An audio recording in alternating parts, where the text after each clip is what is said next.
नमस्कार, स्वागत है आपका एक बार फिर से हमारे इस खास कार्यक्रम में जो आधारित है कानाफूसी गपशप और चर्चाओं पर। तो चलिए शुरू करते हैं पावर सेंटर।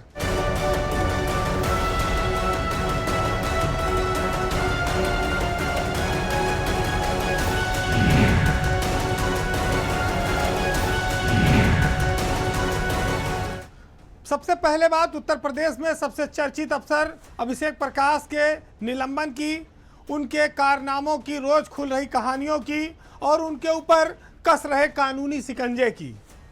भ्रष्टाचार के मामले में अभिषेक प्रकाश निलंबित हैं और उनका कैरियर भी लगभग तबाह हो चुका है, बर्बादी की ओर है।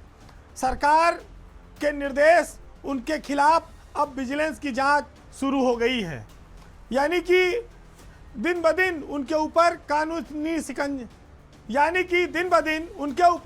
अब कानूनी शिकंजा कसता जा रहा है।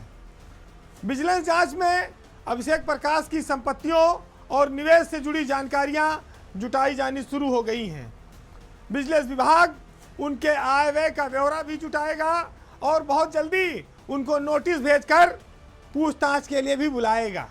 जो सबको आंख दिखाता था, जो खाता भी था और गुर्राता भी था, अब उसकी ना तो वो गुर्राहट बची है और वो खाने की प्रवृत्ति अब उनको सलाखों के पीछे तक ले जा सकती है।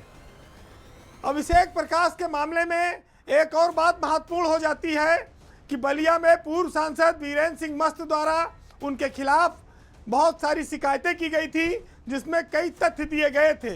इन शिकायतों को नियुक्ति विभाग में सालों से दबा कर रखा गया था।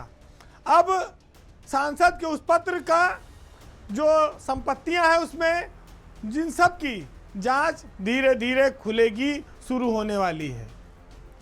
एक महत्वपूर्ण बात यह है कि अभी तक जितनी एफआईआर है उसमें अभिषेक प्रकाश का नाम नहीं खुला है, लेकिन कोर्ट के सामने जांच एजेंसी को सील कंपनी से घूस मांगने वाले अफसर का नाम खोलना पड़ेगा और वो लिखकर देना पड़ेगा। इसी इंतजार में केंद्रीय एजेंसी खास तौर से ईडी की कार्रवाई रुकी हुई है।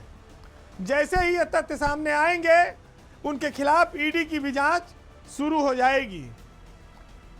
एक और महत्वपूर्ण बात सामने आई है जिसमें ये बताया जा रहा है कि अभिषेक प्रकाश के खिलाफ इन सब जांचों के इतर एक एसआईटी जांच भी होगी। डीजीपी हेडक्वार्टर से उसके आदेश हो गए हैं। बाराबंकी में एडिशनल एसपी हैं, उनको एसआईटी का मुखिया बनाया गया है और वो भी अभिषेक प्रकाश की संपत्तियों, कारनामों की जांच करेंगे।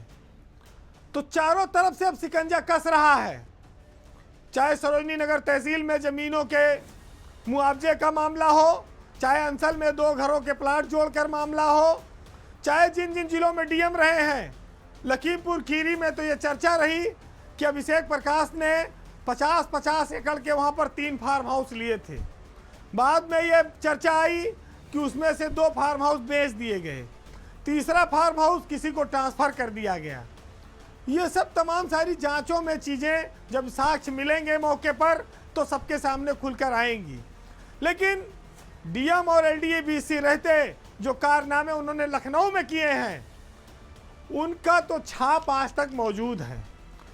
उसके इतिहास को वो मिटा नहीं पाएंगे, वही उनके लिए काल बनेगा।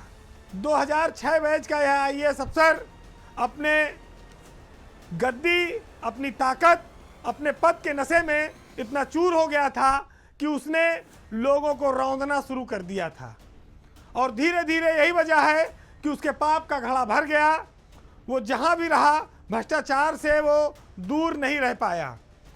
औद्योगिक विकास का सचिव और इन्वेस्ट यूपी का सीईओ होकर योगी सरकार की नाक के नीचे अभिषेक प्रकाश ने जो कारनामा अंजाम दिया है उसने पूरे देश में बड़ी बदनामी कराई है। एक आईएएस अफसर कितने घोटाले कर सकता है, कितना पैसा कमा सकता है, आप इसका अंदाजा नहीं लगा सकते।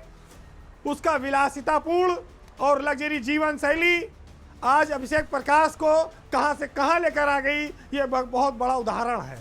उनके ऊपर ताकत का, पैसे का नशा था। वो अपने वरिष्ठ अफसरों को भी शासन में सम्मान नहीं देते थे, उनके साथ भी पीठ पीछे भी उनके लिए अनाप शनाप बोलते थे। आज उनकी इसी शैली की वजह से उनके साथ कोई खड़ा नहीं है। आम जनमानस में खाने और गुर्राने की उनकी शैली ने उन्हें बर्बाद कर दिया, वहां भी उनका कोई साथी बचा नहीं है। तो ये उन लोगों के लिए एक सबक है जो लोग भ्रष्टाचार करते हैं और ये सोचते हैं कि कोई देख नहीं रहा है और कोई कार्रवाई नहीं होगी।